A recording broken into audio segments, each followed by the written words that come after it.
நான் டீ கடை வெட்டு கேக் செய்ய போகிறேன்.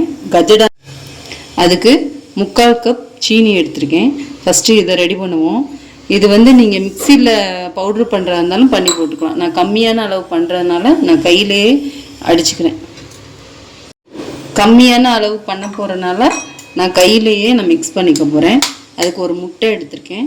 3/4 கப் சர்க்கரை, ஒரு முட்டை எடுத்து இப்போ இதை மிக்ஸ் பண்ணிக்கிறேன். கையிலே மிக்ஸ் பண்ணிக்கிறேன்.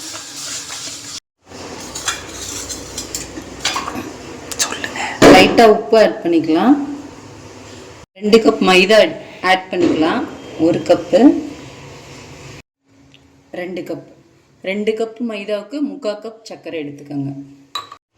1/2 கப் ரவை, கொஞ்சமாக பேக்கிங் சோடா, கொஞ்சமாக நெய் ஊற்றிக்கலாம். தண்ணி ஊற்றாமல் இது எல்லாத்தையும் ஃபஸ்ட்டு மிக்ஸ் பண்ணிக்கோங்க. இதுவே கரெக்டாக இருக்கும். தண்ணி அதுக்கப்புறம் பார்த்துக்கிட்டு வேணும்னா ஊற்றிக்கலாம். இது ரொம்ப சப்பாத்தி மாவு மாதிரி கெட்டியாகவும் பிணையக்கூடாது, ரொம்ப தோசை மாவு மாதிரியும் பிணையக்கூடாது. கொஞ்சம் ஓரளவு போண்டா மாதிரி பிடிச்சி போடுற மாதிரி இருக்கணும்.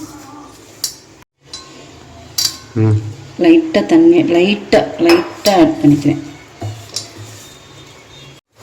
இந்த மாதிரி பிணைஞ்சு வச்சுக்கோங்க. இதை ஒரு 1/4 மணி நேரத்துக்கு ஊற வச்சு எடுத்துக்கலாம். இது கையில் ஒட்ட தான் செய்யும். லைட்டாக நம்ம போடையில் தண்ணியை தொட்டுக்கிட்டு போண்டா மாவு இந்த மாதிரி எடுத்து வச்சுக்கோங்க. கையில் லைட்டாக ஒட்ட தான் செய்யும். நம்ம எண்ணெயில் போடையில் தண்ணியில் தொட்டு போட்டால் கையில் ஒட்டாது. கேக் செய்ய எண்ணெய் ஊற்றிருக்கேன். காயட்டும். எண்ணெய் காஞ்சதுக்கப்புறம் போடலாம். மாவு இந்த மாதிரி தான் இருக்கும். எனக்கு இப்போ 20 நிமிஷம் நான் ஊற வச்சுட்டேன். இந்த மாதிரி தான் இருக்கும். பிசு பிசுன்னு இருந்தால் தண்ணியை தொட்டுக்கிட்டு போடையில் தண்ணியை தொட்டுக்கிட்டு எடுத்து போடணும். நான் போட்டு காட்டுறேன். ரொம்ப காய விட்டுறாதீங்க. லேசாக சூடாக இருக்கையிலே போட்டுடலாம். ஏன்னா ரொம்ப இந்த மாதிரி உருட்டிட்டு சும்மா அப்படி போட்டுருங்க. இந்த பாரு காட்டு. இந்த மாதிரி தான் தண்ணியில் தொட்டுட்டு இப்படி சின்ன சின்ன பால்ஸாக இப்படி உருட்டி போட்டுருங்க. இந்த மாதிரி நல்லா உருட்டிக்கிட்டு போடணும். எண்ணெய் ரொம்ப சூடாயிடுச்சுன்னா உள்ள கேக் வேகாது. இந்த மாதிரி நல்லா வெடிப்பு அதுவாகவே விழுகும். நம்ம கட் பண்ணணும்னு தேவையில்லை. எல்லா கேக்லேயும் நல்லா வெடிப்பு விழுந்துருச்சு. இப்போ இதை எடுத்துடலாம்.